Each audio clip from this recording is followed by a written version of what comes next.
আসসালামু আলাইকুম রহমতুল্লাহ। আপনি কি জানেন গোসল ফরজ হওয়ার পর এমন কিছু কাজ আছে যেগুলো করা সম্পূর্ণ নিষিদ্ধ।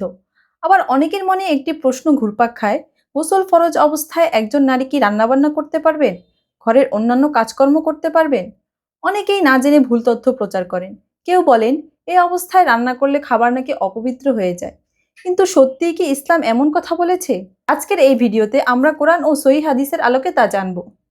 প্রথমেই জেনে রাখা দরকার, স্বামী স্ত্রীর সহবাস, স্বপ্নদোষ অথবা নারীদের হায়েজ ও নেফাজ শেষ হওয়ার পর গোসল ফরজ হয়ে যায়।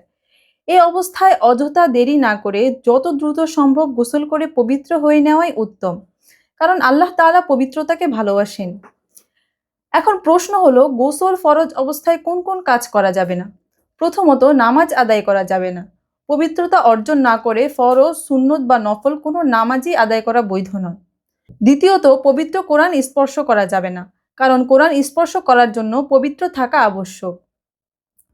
অধিকাংশ আলেমের মতে গোসল ফরজ অবস্থায় কোরআন তেলাওয়াত করা যাবে না, তবে দোয়ার নিয়তে ছোট ছোট আয়াত বা জিকির পড়া যাবে।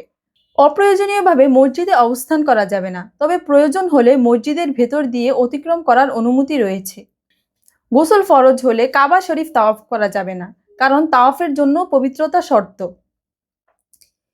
এবার একটি গুরুত্বপূর্ণ প্রশ্ন হলো, গোসল ফরজ অবস্থায় নারীরা কি রান্নাবান্না, ঘর পরিষ্কার, সন্তানদের দেখাশোনা বা অন্যান্য কাজকর্ম করতে পারবেন? এর উত্তর হলো হ্যাঁ, পারবেন। ইসলামে গোসল ফরজ অবস্থায় রান্নাবান্না, কাপড় ধোয়া, ঘর পরিষ্কার, সন্তানদের যত্ন নেওয়া, অফিসের কাজ বা অন্যান্য বৈধ দুনিয়াবি কাজ করার কোনো নিষেধাজ্ঞা নেই। তবে নামাজের সময় হয়ে গেলে বা সুযোগ পেলেই দেরি না করে গোসল করে পবিত্র হয়ে নেওয়াই উত্তম।